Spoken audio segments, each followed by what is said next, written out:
we just kind of keep bouncing around these same four guys, though, that we don't know where they're going. And I've said this too, this is the most unpredictable draft outside of the top three. I really do not know what is going to happen from 4 to 32. Even at 3, I mean, we still don't know what San Fran's planning on doing. I mean, we have some good ideas, but who the fuck knows? That whole thing has been a load of bullshit, dude. Everything about that has been a load of crap. So it's all smoke and mirrors. Who knows what they're going to do on draft day? We'll see how that goes. But 1 and 2 are pretty well.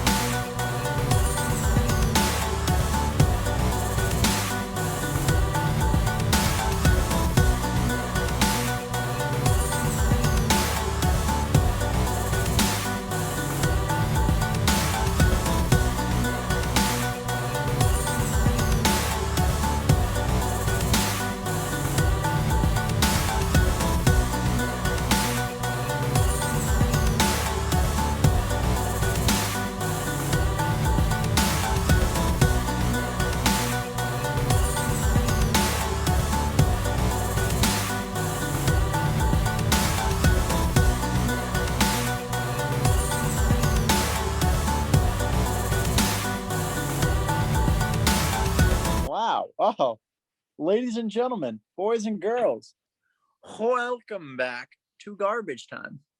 It is I, James, and I am joined today by Drew. Drew, how are you? Howdy, y'all. And a special guest. He is a Patriots fan. He's been on the show before when it was the BOTA cast throwback, and he's a vegetarian. It's Broccoli Rob. What's going on? Not happy to be here, Rob. Nothing. No, I'm really glad you introduced me as Broccoli Rob and not the other like 15 nicknames that I've somehow acquired over the past month. Mid-range. Yeah. I figured it tied in with the vegetarian thing. I love it, dude. Consistency is key. That's what I'm all about, is consistency. I'm known as the most consistent, inconsistent person in the world. I believe it. I don't believe it. So on today's episode, we have some football news as we usually do. We've got Carolina, the Detroit Lions. I don't know why I wrote Carolina and then the Lions, but the Panthers, the Lions, the Eagles, and then the Falcons. But mostly, we got some fat news to get through because it was a big time trade.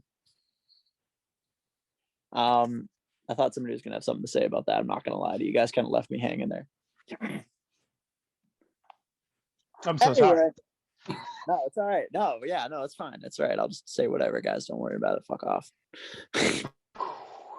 Wow. Brutal. So speaking of Atlanta, they are actually in talks. They are willing to trade away from that 4th overall pick. Now, Drew, Rob, how do you feel about this before we get into Atlanta? Well, I mean, I think it makes sense. I don't necessarily think that taking a first-round quarterback is the way to go for Atlanta this year, purely based on Matt Ryan's contract and the money that it would cost against the cap to keep that or to cut that man in one of the next 2 years.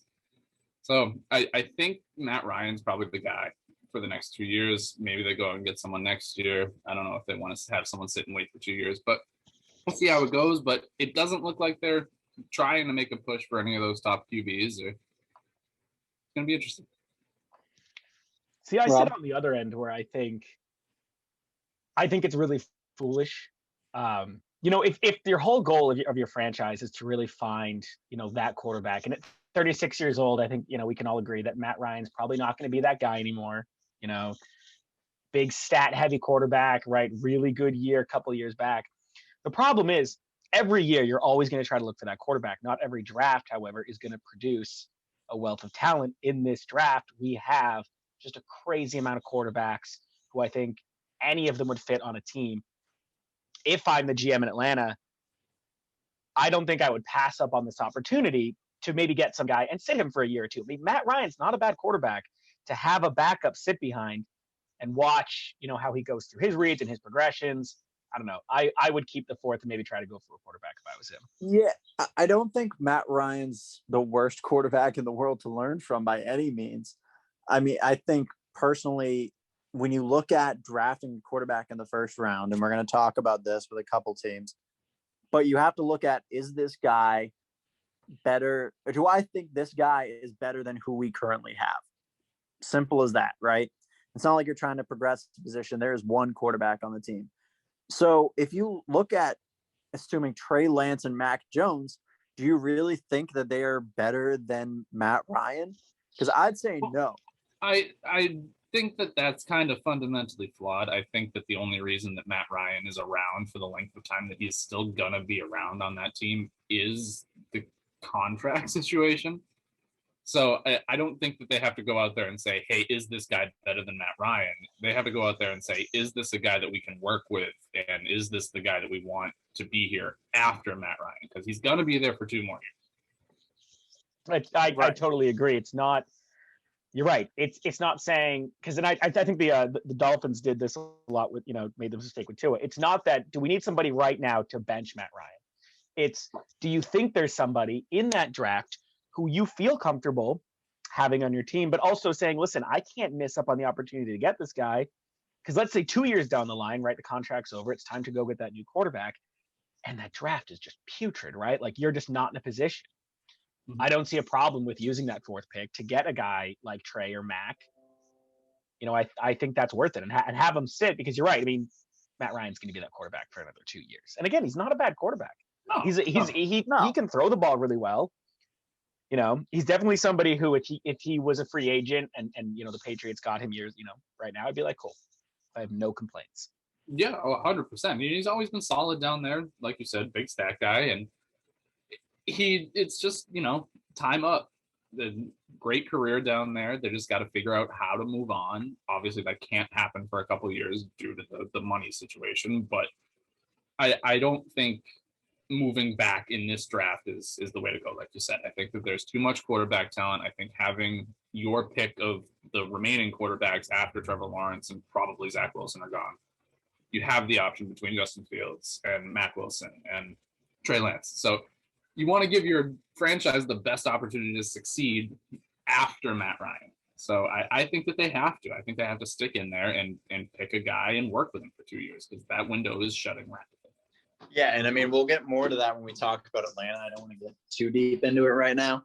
But there's a lot of different pathways they could go. And personally, I think I have the right one, but that's just because I'm arrogant. Next up on the news, an update on the Deshaun Watson situation. He has lost endorsements with both Beats and Nike after the first masseuse has come forward.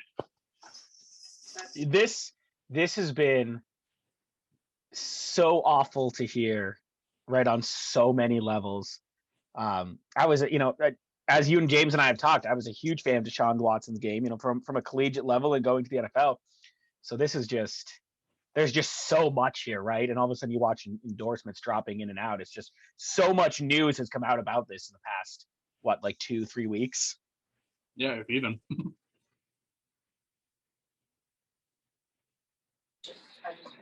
I thought there was more to it there. I don't know what happened. No, I Thank you for making just kind of taking all of that news in right as it comes out.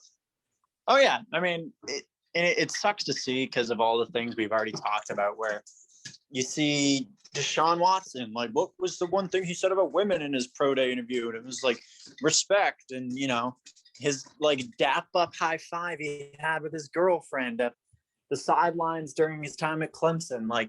It sucks to see because you have that painted picture of him being this great guy, but it shows we really don't know who these athletes are. No.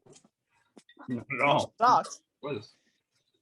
It sucks. No, you're totally right. There's, it's sometimes it can be so difficult to know that, athletes are more than just what you watch in your TV for, an hour to a day, right, on that game. They go on. They're not just, they're not like robots. They don't just go sit back and recharge and get ready for the next game. So there are personas you would think that, these athletes put on during games that probably don't reflect who they really are.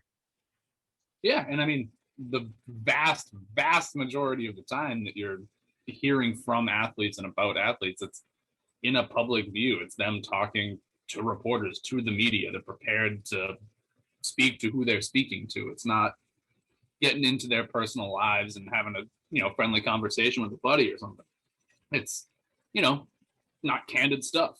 So it's crazy how much goes on behind, like you said, that scene. I feel like it's almost like when we were all little kids in elementary school and we all thought our teachers just like went into the coat room when school was over and popped back out in the morning to greet us. Never really thought of teachers having a life, and I feel like athletes kind of are the same way. Next bit of news, the Bears have been answering calls, and apparently it's been escalating, but they are in talks to trade Anthony Miller. So, Drew, as someone who has to see the Bears twice a year, I want to hear first what your thoughts are on what this means within the organization. I mean, I don't necessarily know what it means from the top down. I mean, what it looks like is they're trying to sell off parts of their team that aren't really solid enough to do so. I don't know what Anthony Miller feels about his situation in Chicago. But I mean, he's been a solid player, always has been a great 2-3 receiver. I would love to not see him on that team because I think he does make that offense better as it stands. So I don't really understand the thought process there, but Chicago. Well, for me, first and foremost, that speaks volumes about how much faith they have in Mooney. Right? Fair. And the second underlying text that I pulled out today and I posted is I think this says something about how they have convinced A-Rob that stuff is changing in Chicago. Right? Because why would you ship out more weapons that could potentially get him open? Even if you expect him only to stay for the year, I think there's something in the works there where they think they can get Allen Robinson for a long-term contract or a longer-term contract. I don't see how that really plays into a decision to get rid of Anthony Miller here and now. Because, I mean, in my point of view, at least, it's saying okay, we don't need this extra guy because we have you. And I know you're only here for 1 year right now. We're going to keep stringing you along and ruining your career. You know what, Alan? You know how much faith we have in you? We're going to trade our entire team away. We're going to let you go out there on your own and do this. Tell me that. Well, it's also important, that as much as you can, there are some important highlights. This is obviously a cap space move. Right. But if you guys remember, in the playoffs, didn't he get into an altercation? There might not have been him in the playoffs, but he did get an altercation with what's his face in the Saints. Yeah. Earlier here. So, I mean, it might have nothing to do with Allen Robinson. It really could just be listen, we have to, we gotta get under the cap space. You might not be performing the way we want. Whatever. Let's just decide to part ways here. If I'm Allen Robinson, I sign no extension to play in Chicago. I should be looking outside right now. Just look away, my man. Just go away. Find a better team, dude. Allen Robinson, would you rather play for the CFL or the Bears? The question would be well, it depends. Is the CFL going right now? Because I can be there. I'm telling you. Yeah. I'm super curious as to see how Andy Dalton and Allen Robinson are going to do. Andy Dalton to me has always been kind of one of those odd quarterbacks where you really just you want to look at it and be oh, Andy Dalton, he's not terrible though. I mean, again, it's like Matt Ryan. There are worse quarterbacks you could have on your team besides Andy Dalton. Yeah, I think smaller list than besides Matt Ryan, but still. I think that he's definitely a little bit higher on the QB tier list than Matt Ryan, but I've never looked at Andy Dalton and said he's a bad quarterback because he's not. He's definitely serviceable. He's a veteran with lots of experience starting. He's held that job in Cincinnati for a long time now. That's a lot to do with the organization just being terrible, but he still held a starting job in the NFL for the better part of a decade. And now he's going to a team that seriously needs some help, has been playing around with quarterbacks, and none of which had really had solid starting experience. So I think it offers a fresh start for Chicago. I get the cap space thing, but I'd want to keep as many weapons there for him as he can and just figure out who he jives with. So I don't know. Yeah. We'll see how it affects the team. Andy Dalton's the 98 Toyota Corolla of quarterbacks.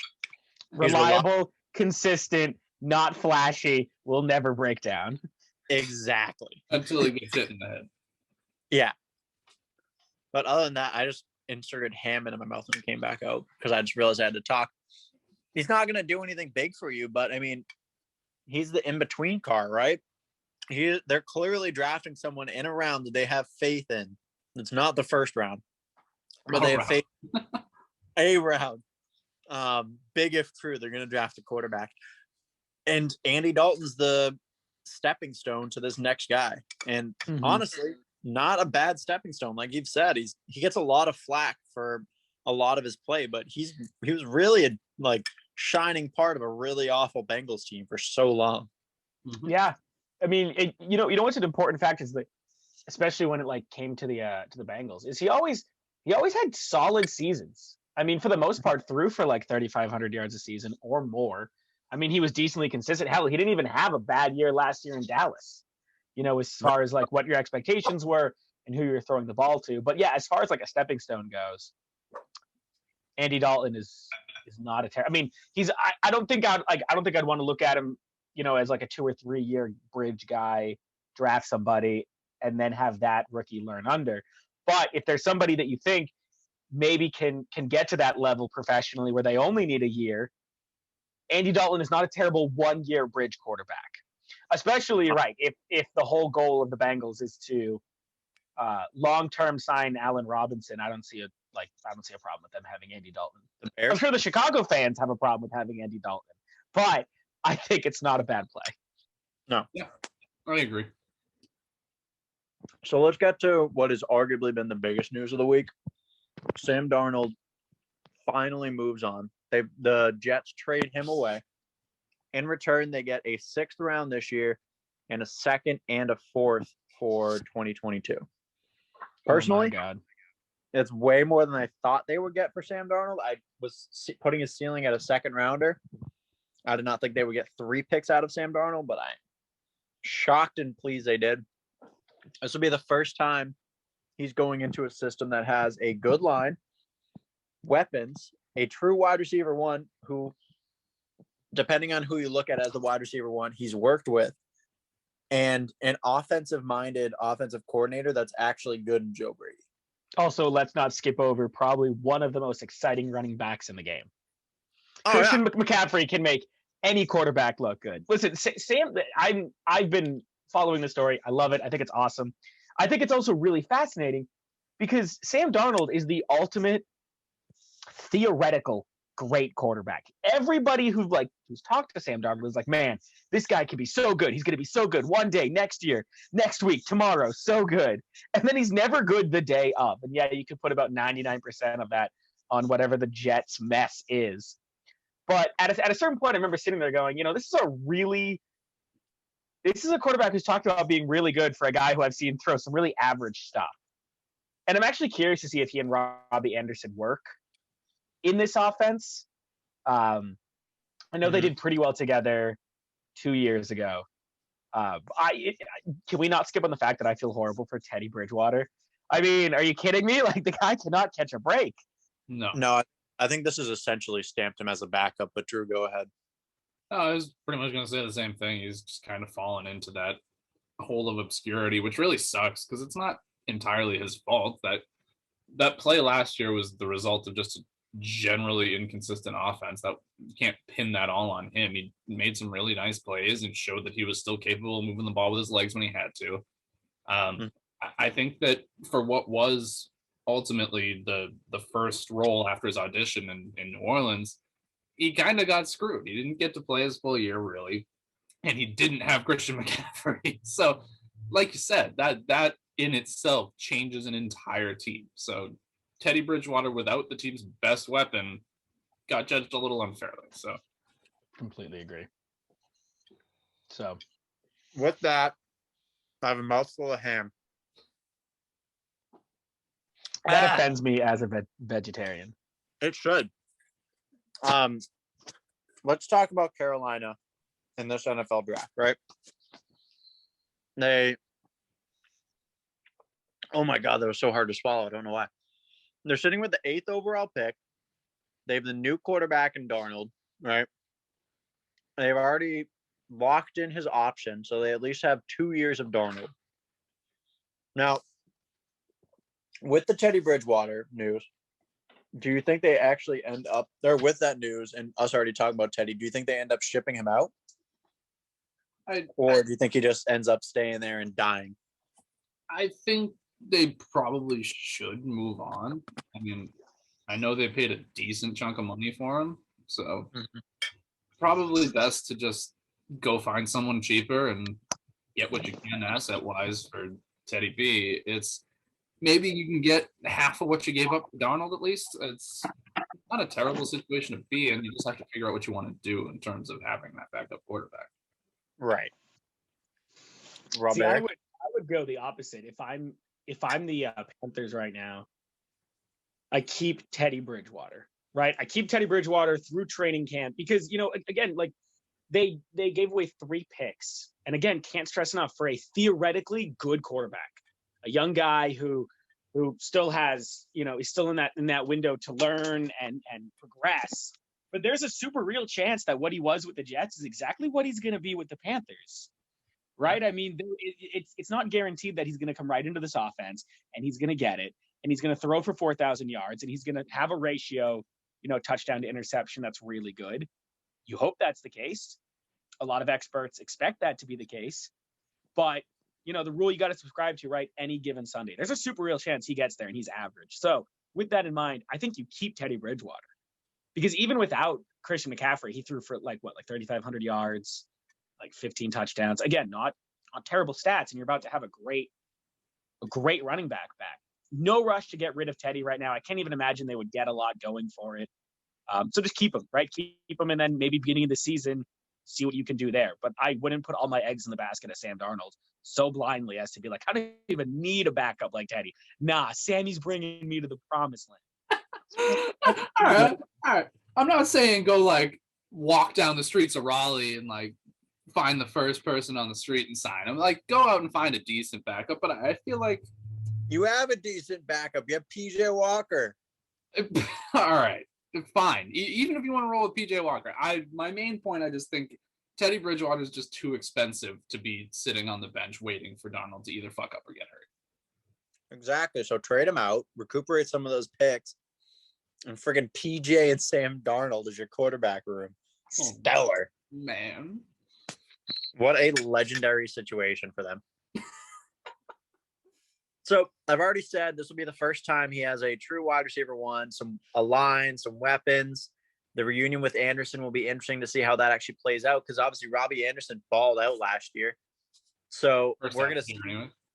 I don't know. Well, we're going to see if that continues with Sam Darnold under center. Now, we've talked about these names a lot bouncing around like kind of the top 10. But the only 2 options I see for them at 8, and I've sold myself on one as Drew knows via text. But I think Kyle Pitts stepping into that system and is adding another lethal weapon on offense because the defense is good. The defense is just young. So as much as I would want the Micah Parsons like slide the land there, I think Kyle Pitts stepping in, filling in, being like the new Greg Olsen and kind of just keeping that like awesome tight end move going forward, especially with Joe Brady as the offensive coordinator. We know what he does with tight ends. I think that could do nothing but good things for the entire team.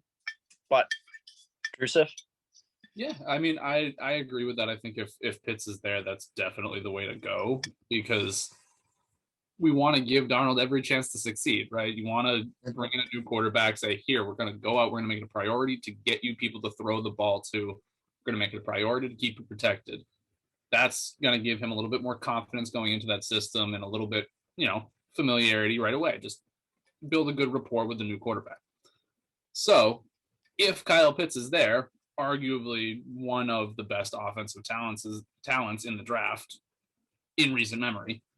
I don't think you can go wrong with that. That would be a stellar combo for Carolina. Rob, do you think Kyle Pitts is the answer? Do you think they maybe wait and reach a bit and get someone like Surtain as a cornerback or Micah Parsons as a linebacker? It's tough to say. I'm very much. If they don't go get a tight end, I'm not as upset if I'm a Panthers fan, right? Tight end would be a really nice additional piece. Pitts would be really good. But that being said, you're not so pressed now as to needing Pitts, if you expect your offense to fully come back. So going to get a cornerback, going to get, someone on the line, maybe like a lineman would be great. That would be ideal, especially if your offense is going to go back to that whole, let's have Christian McCaffrey go out for a couple of screen passes. Let's get a true number one look going. Let's get Robbie going. I think the best way, I've always felt the best way to show a quarterback that you're fully invested is you go out and you get a beefy line, And so while I think Pitts would be a great addition, and Carolina has always, Olsen's a great tight end. I always thought he was a lot of fun to watch, and he was really smart, which you can't sleep on when you're thinking about tight ends, especially if they're supposed to be about blocking and running routes at the same time. If they go out and get a lineman, I would be more hyped than if they got out or if they went out and got Pitts. Protection, I think, is key. So you're gonna live on the theory that with like a good line, anyone can be a good quarterback? No, I won't. That is a die on the hill sentence that I am not going to make. But prime example of what a quarterback, what happens to a quarterback without a line. Patrick Mahomes gets steamrolled in the Super Bowl because that poor dude is running 5 football fields worth of yards, and none of them were positive, right? So a line will help. I mean, especially, can't stress enough, Christian McCaffrey benefits from a line for so many reasons, not even just for the route running, but also for, that pass catching. And if you're going to invest so much, 3 draft picks into Sam Darnold, is the question, we need way more weapons for you to throw to, or is the question, we need to build a sustainable line here so that you can maybe get comfortable with what we have? I mean, ideally, you're going to have him for a while.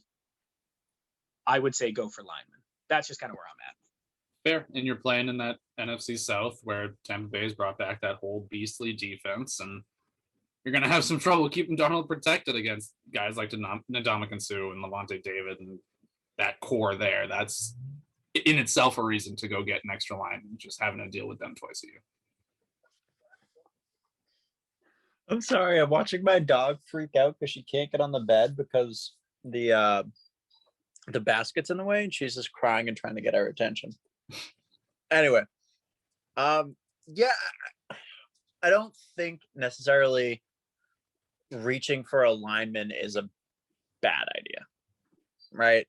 As much as I love Kyle Pitts, I do think keeping your investment safe is smart. That's just basics, right? That's just basic football. You're going to invest that much in someone. Also, did the Panthers just get AJ Boye? Did that just happen half an hour ago? Did I see that? Did that come through? Yeah, apparently. That's super cool. Yeah, Panthers come to terms with AJ Boye. That is a great pick for them. So, super cool. All right, so now we go heavy into the linemen. You got yourself a stacked team. Yeah.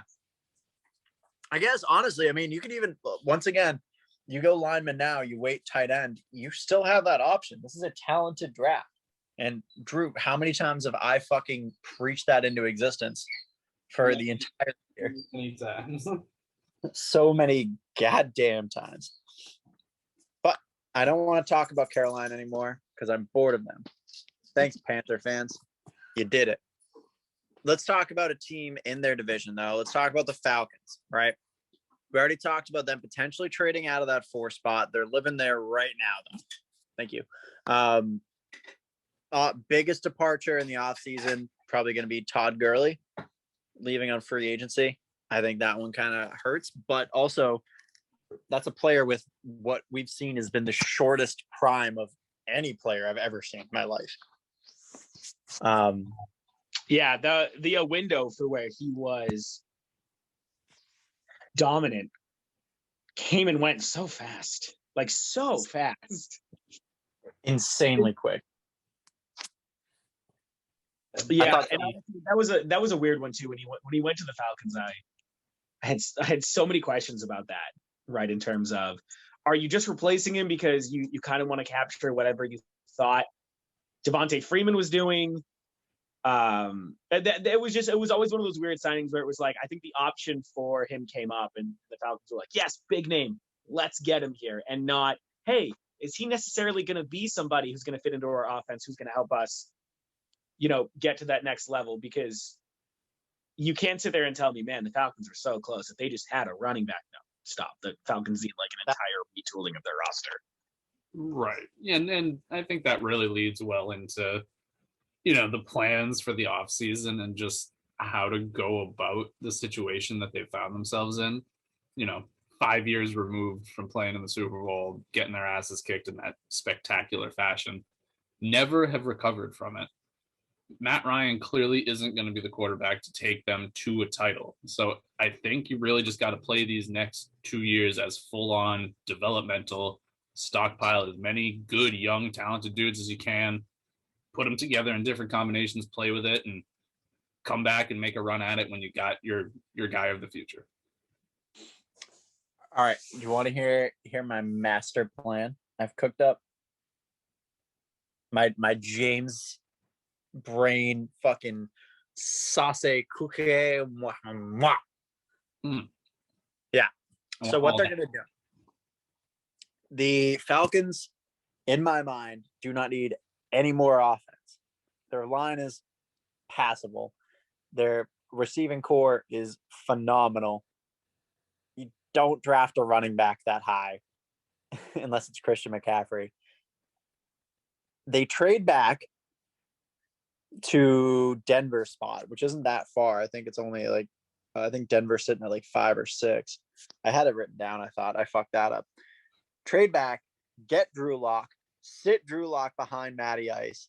That way you at least have someone young in the cusp that can learn. Then use almost all of your picks on defense, and then more defense. And then a running back at some point, and then more defense. Okay, I hear you. Rebuttal. You trade you get Teddy Bridgewater.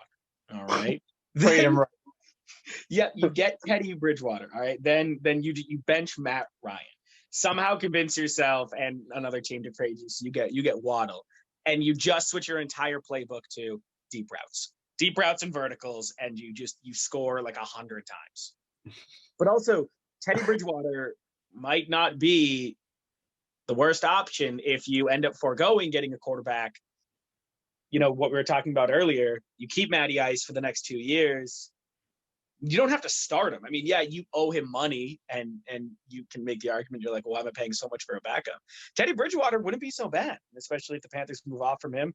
You then use the draft to get a receiver, or you know what? They can go get Pitts. When was the last time the Atlanta Falcons had a good tight end outside of Gonzalez, right? I like Hayden Hurst a lot. I mean, Austin Hooper, too. I wouldn't negate what he did there. But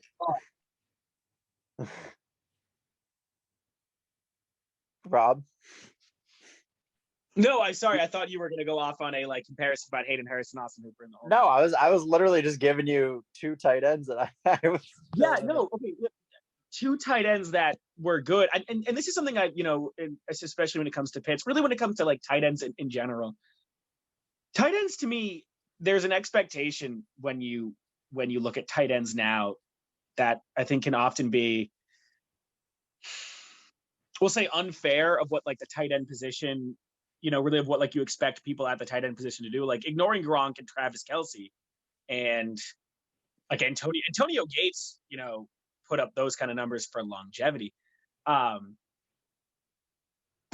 tight end special talents is so far and few between that you don't need to rush out and get a premium one, right? I mean, that's I always thought drafting a tight end in the second round was the best place to draft a tight end, right? So you don't even need your first round pick to be anything for that. But if you can't get a quarterback, load up on weapons for Matty Ice for the next 2 years. No harm there, especially if the Falcons are leaning into this whole let's see what the draft holds later. As far as quarterback goes, then go out and get a premium receiver talent, right? You only have X amount of years left. With Matty Ice anyways, just lean into like full offense, and do what they did to get to the Super Bowl back in 2016. Just win games 45-38, 45-42. You know what I mean? Yeah. I don't know if I'm necessarily sold on that, but yeah. Drew, thoughts? Yeah, I mean, same boat.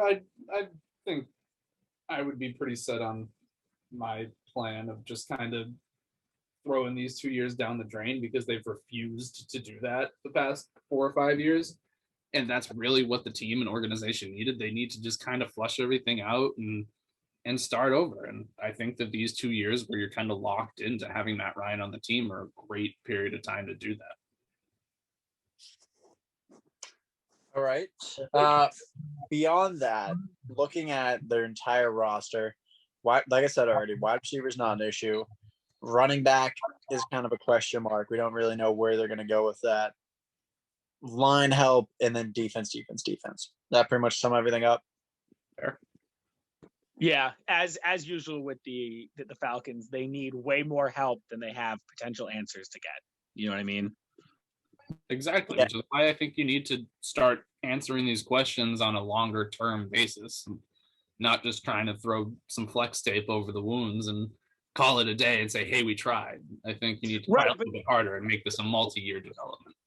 Don't you think that that's so hard to do if you're trying to convince a player, be like, hey, listen, like we need you to hang on for the bridge years? That's so tricky to do. It's hard to convince athletes to tell them like, hey, come here for a year or two, stick around, something great's going to happen. Because they operate under the fact that like the rebuild will be like year 3, we got it. It's not the case. When Matty Ice leaves, it'll be like the rebuilding year again. So I like what you guys are saying in terms of like count the years as a wash, load up on like defense. But at that point, you just kind of have to throw a bunch of darts at the board and hope something hits. You start drafting people, right? You can't commit to free agency signings. Stay away from trades if it looks like you're trying to trade for the big name. No, I mean, you got to commit to just draft, James, much like you were saying, because, it's very much in the Allen Robinson, situation where you'd be like, hey, man, it's going to be great. We just need you to hang around for like 3 years, and then we really got something here, which is just so frustrating, I'm sure, for athletes to be a part of. I agree. They should trade for Allen Robinson. That's what they need. Honestly, I think you got it. I think they need another top-tier wide receiver. Yeah. Oh, I 100% think they do, especially if it looks like the running game, which was never really the identity of the Falcons anyways. It wasn't like Devontae Freeman was this, premier player. They lucked into him being, I think, really good, but they are predominantly a throwing offense. And so of course you want to go get a number one receiver, or at least another big weapon. And the thing is, you can get a receiver and still get them buying into this whole like 2 or 3 years, right? I mean, you draft somebody, he's 22, 21, 23. That's where your answer is going to be. Not these 29-year-old vets who, when they're 33, you go, man, you ready? It's game time. You've hung around, buckle up. Yeah. Rob, fuck yourself for taking my joke and making it a serious point. That's not cool. That's not okay. It's what I do here. Drew, what were you saying? Sorry. I don't really know. I think that you're absolutely right. I don't think that you can rely on signing free agents at this point in time in a rebuilding phase. I think you have to go draft. You have to go with guys that you're going to just sign for 3 years and going to have them at the end of the contract and see what they can do for a couple of years. And if you want to keep them around, do it, extend them. And hopefully by that time, something will have proven itself to be hopeful in that organization, because it hasn't. And I don't know. I don't think you could get away with sticking another big name receiver in there. I think Julio and Calvin Ridley take up that whole room more or less. So, yeah, you're kind of stuck with what you got. I hate to beat the dead horse, but. All right. here's a fun one that's coming up here. Another bird in the NFC. Let's talk about Philly. Because I have some big time thoughts and them sliding back 6 spots. I think that was just fucking moronic. It's not like they got a big gain out of it. I mean, granted, when you put it in scale of like, all right, well, San Fran just traded up here and like gave 3 first-round picks. Like, cool. They're not getting a top 5 pick, although it was on the cusp. Like, you're getting a 6th pick, but what Philly needs is not at 12th. Like, anything they could have gotten was at 6, and now they're gambling because they need a wide receiver 1. They need cornerback help. Ugh, I mean, what the hell? Like, you had Jamar Chase in your grasp, and you're like, nah, we'll go 12 and maybe go with like Rondale Moore. And then cornerback wise, are you going to try to wait until the 2nd round to see if Asante Samuel Jr. is still sitting there? Are you going to go try to get someone earlier, get Surtain, or I can't think of his name, out of Virginia Tech right now? I don't understand, because it seems like they're either going to be reaching or they're going to miss out on who they want. Yeah, and I think it's a lost cause. Welcome to the Eagles. And why the Philadelphia Eagles are trying to do whatever it is that they're trying to do. They've been quite a mystery for the last, again, decade or so. Since the Chip Kelly days, really, is when they started going off the beaten path for sure. I agree with you, James, 100%. I don't see the benefit of moving back into a territory where, like you said, you're either missing out on the guys that you would have had available at your previous spot, or are now reaching way more than you ever would have liked to from where you're sitting. It's mind-blowing. No, Rob, what are your thoughts before I go off again? No, please continue. If the Philadelphia Eagles are one of those teams, I'm not even going to try to play this game of what are they thinking? Where are they going? It's an absolute mystery to me. I can't tell where their direction lies. You get all these reports coming out about whether or not they think their quarterback was the right play. It's, oh my God, it's like trying to solve a Rubik's Cube while you're blind, right? It's just so complicated. It's just, those reports are a whole nother thing. That just doesn't make sense to me. That team was revitalized with Jalen Hurts under center. Like that, it looked like a completely new offense. Not even just offense. Everyone was playing with more life. Every single aspect of that team. And then the whole sitting thing happened the last game, which got them that 6th pick. And then now they're like, man, maybe Jalen's not the guy. You're fucking up. You are fucking up this team, and the fans hate you, Howie Roseman. You're going to end up with... Which is such a... That's funny how that relates to the Atlanta Falcons when it comes to, should we go off and get a quarterback right now? The Jalen Hurts thing, I mean, it's exactly like that, you know. A quarterback where you're totally right. It revitalized the offense. It looked really cool. Everything seemed to be flowing. And then classic Eagles, all of a sudden he's sitting and you're thinking, wait, I thought he was the answer to everything. Why in your last game would you sit him? You gain nothing. Yeah, you can gain the other, like the 6th pick. But what are you doing? Right? Where are you at right now? What's your focus here? You guys going defense? You guys going offense? I don't even think anyone in like the Phillies organization can even answer that question right now. No, hell no. I don't know. Because there's so many needs they have too beyond that. I even forgot about middle linebacker. Like, who's quarterbacking the defense? No one. Exactly. Jalen Hurts. Jalen Hurts again. Yeah, they're actually going to bring back Nick Foles, far safety. You heard it here first. Oh, the clap. I think Philly is on a dangerous path. They're in a dangerous territory that they're kind of sitting in that, like, almost about to be in a full rebuild collapse. Like, I mean, they have pieces in the right spots, but if they end up drafting Jalen Waddle, and I've already been on record saying I think Jalen Waddle's a bust, but he's sitting right now, draft projections sit him right in that area. You're just drafting another guy who is explosive and fast. At some point, you need a route runner. At some point, you need a guy who's not just a slot receiver that fits into the X. At some point, you need a Jamar Chase, and you lost. You fucked up and lost. Enjoy a big losing season again, Philly. That's it. That's all I got. I'm popped on that one. Yeah, move on. Time to talk about Detroit, baby. Great. Let's talk. Let's talk Detroit about. doesn't make any sense to me. It doesn't make sense to anyone. I think it's just a good time to get anger out. All right. Mm-hmm. So obviously the Lions were involved in one of the biggest trades this offseason with Stafford leaving, going to LA, Jared Goff coming over to Detroit. What a freaking awful flip for him, by the way. How do we feel about Goff in this system? How do we feel about Goff, period? Okay, I'm not saying this just because I always like to take the opposite side of wherever Matt Stafford lands on as far as quarterbacks go. Goff, he got, man, I was more disappointed in like the Rams than I was in Goff.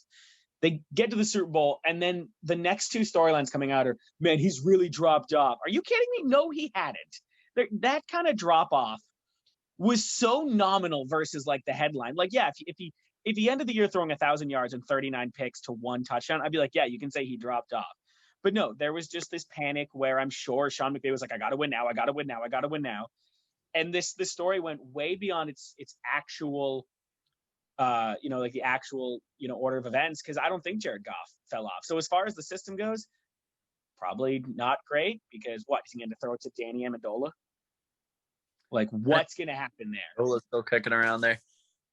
I will say off that point, and I don't think this is a surprise to anyone before I kick it to Drew, TJ Hawkinson's fantasy value just went like through the roof. Yeah. But there's no one else to throw to. Yeah. Just to answer your original question about Goff, I don't feel particularly poorly about his abilities as a quarterback. I think he's a fine quarterback.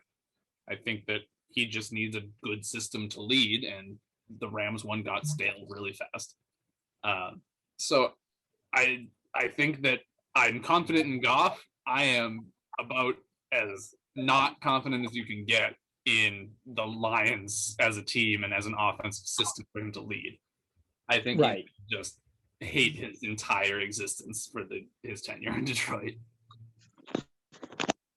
Right. I mean, also, I don't even understand if you're gonna look at it as the Rams and just be like, man, Jared Goff really fell off. Well, first of all, no, he didn't. He had the highest percentage rating of his entire career last year. He threw for less interceptions. So actually, on a whole, he was way better than he was in 2019. Fine. But if you want to make the argument he dropped off as to whatever standards you held to your quarterback, fine. How is it that you look at Matt Stafford and go, that's the guy?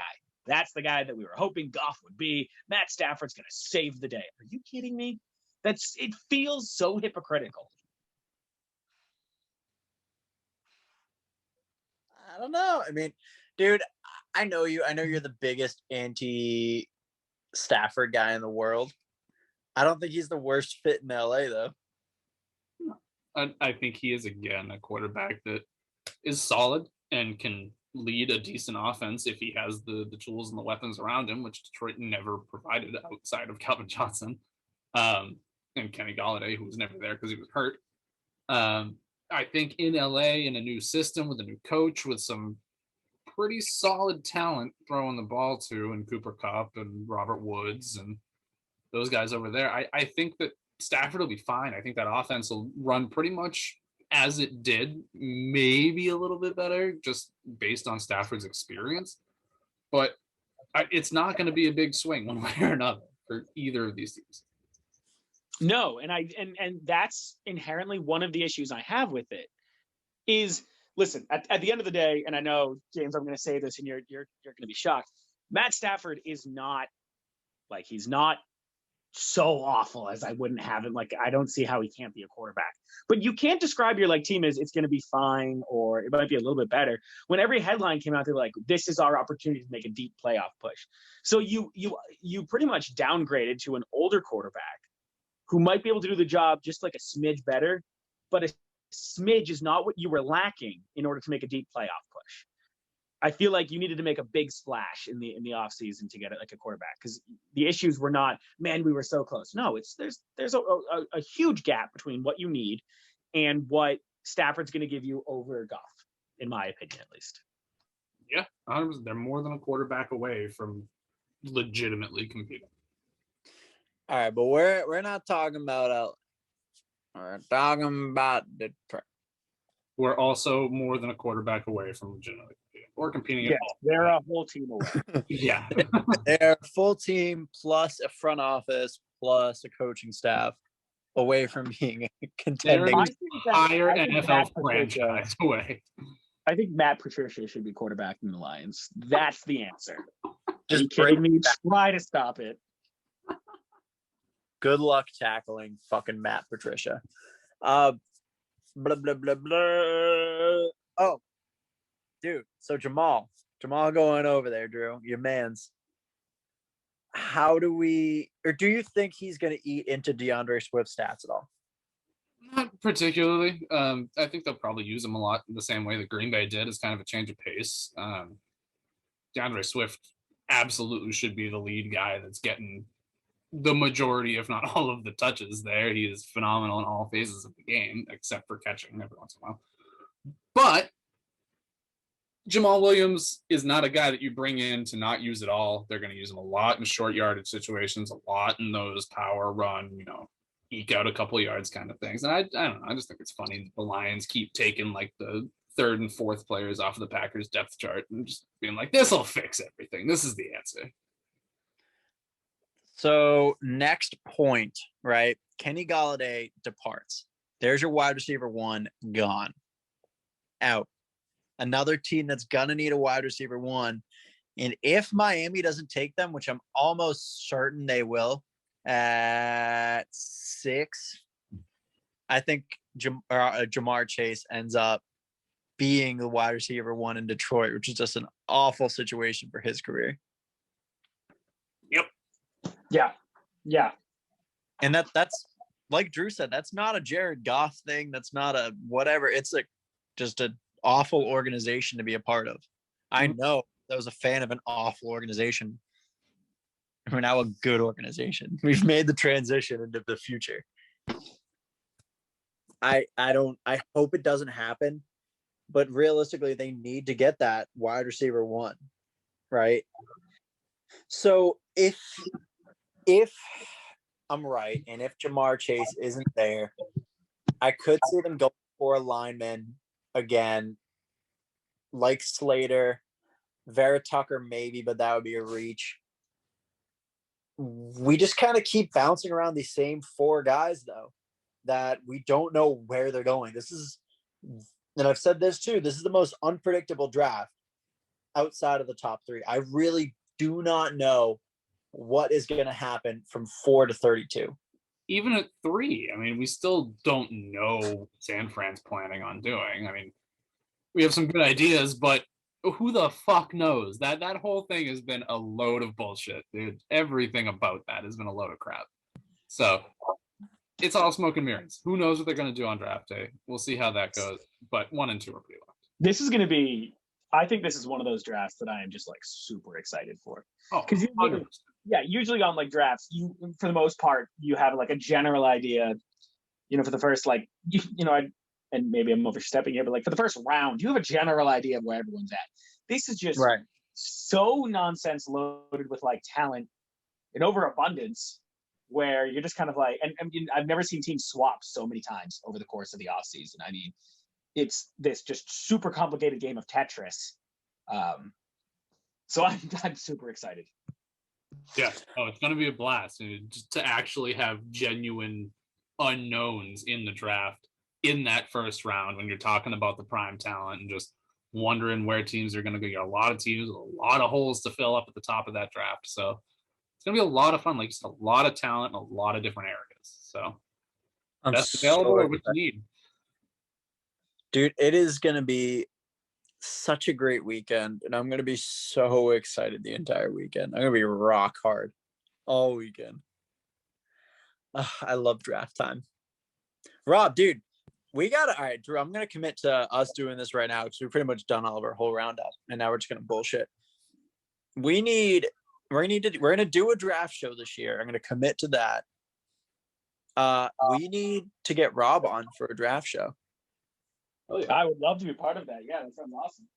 All right, Rob, you're canceled. Kicking you from the Zoom. Cool. Heard. You'll never hear from us again. But there's just so much that all of our teams need to do, and I'm so excited to see what happens. And there's so many moving pieces. It's gonna be a fun April. You just want to see me cry on draft day when the Packers inevitably make some asinine, stupid pick. When they end up drafting somebody to like mow the lawn of the field. They're going to Yeah, draft we're Mason gonna- Crosby's replacement in the first round.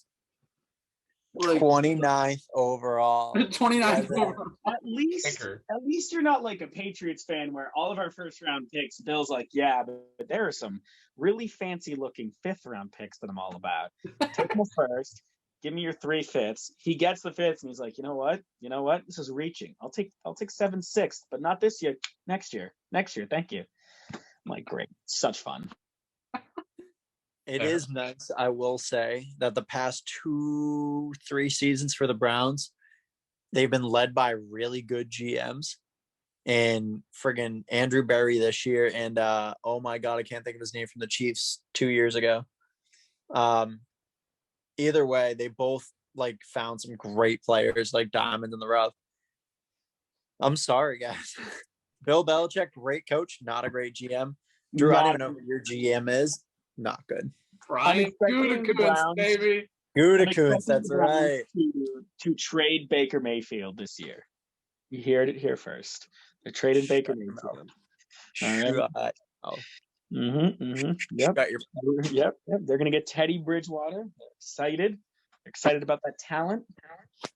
I would die. I would actually stop being a Browns fan if they traded him for Teddy Bridgewater. I'm not gonna lie to you. So then, are you a Baker fan or a Browns fan? I am a Browns fan, but I'm more so a Baker fan. Okay. The Browns are my team, but I will stand Baker Mayfield. So if Baker went to Philly, are you now a Philly fan? No, I'm a Baker fan in Philly. Fair enough. All right, still a Browns fan unless it didn't go Baker's way on how he wanted to get out of there. Yeah, we almost ended up with Sam Darnold, thank God. All right, Rob, you are on the clock for a minute on my go. I want you to talk as much as you want about the shape of a football. Ready? Send it. Yeah. Let me know when. Go. Oh my God. I've had thoughts on this for minutes. and I've been waiting for a platform. So what I'm thinking here is shape of a volleyball. The strength and consistency of a lacrosse ball, right? Hard. Yep. Velcro, which I think would be great because I'm picturing getting like stuck on the jerseys or like the cleats or something, right? There's something really great there. And then you dip the gloves, the receiving gloves, in some kind of water, right? And then you send them on. Oh my God, I think it would be so good. That would separate the receivers who can catch versus those who can't, right? Could you imagine? Okay, hold on. I'll get to that after. Go. I'm also not opposed to a bowling ball-like consistency, shape, and use. You have 10 seconds. 10 seconds. And running out of it, worst case scenario, just start playing handball. I can't imagine a world where a receiver in Green Bay or New England in like sub-zero temperatures has to dip their hands in water before they can attempt to make a catch. I did not consider how weather would play into this. That's super fair. But now the question is, does that help in a certain way, right? Right? Because No. hear me out, right? In what way does that help you catch a bowling ball, Rob? Hear me out. You dip the glove in water while you're wearing it, and then you freeze your hand in the optimal catching shape, right? And then you don't have to worry about your hand getting batted down or you're getting your fingers jammed. No, it's in the optimal shape. Then you just got to have Aaron Rodgers is great at this. A little back shoulder fade, clean. And when will the ref be able to be like, nah, that wasn't a catch. You didn't have control. Literally, dude, my hand is frozen to the ball. Couldn't have any more control than this one moment. So instead of a hand warmer like they wear around their waist, you're just going to have them running around with like a rolled up moist towel, or is it like a full pool of water they have to like stick their hands in and come back out? I mean, that's obviously a fanny pack full of water. It's actually just a fanny pack. That's obviously up to the team's discretion. Right. But Okay. I would actually love if there was somebody who had to run up and down the sidelines with like a bucket of water, and the receivers would just like dip, and then like get back into formation. Oh my God. Waterboy had it too good for too long. I think we need to start making them run more. Yep. I agree. I see a big problem with what you're saying. Just one or? I mean, multiple. Right. Beyond trying to throw a bowling ball. I mean, dude, imagine how strong your quarterbacks would be. They'd be titans. Okay, so I have a short quarterback as my favorite, as Baker Mayfield. Imagine him trying to throw a bowling ball and smashing it off of his lineman's head. Dude, imagine Kyler Murray trying to throw a bowling ball. Now, Kyler Murray doing his little baby run with a fucking bowling ball. Obviously, we would have to look at the rules in general. I mean, go back to any sport when it first started. It wasn't perfect, right? The 3-point shot in basketball, that didn't come in till later. We can, look at what kind of gear the players would need.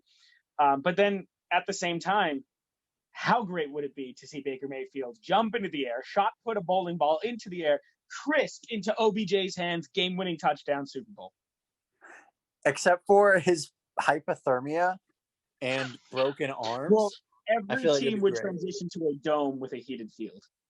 Oh, okay. See, you didn't mention the multi-billion-dollar plan to dome every stadium. Oh, no, not every. They're just going to build a really big new one right in Nebraska, right in the middle. Oh, see, that's what I'm missing. And every team will play there, same day, one field. At the same time.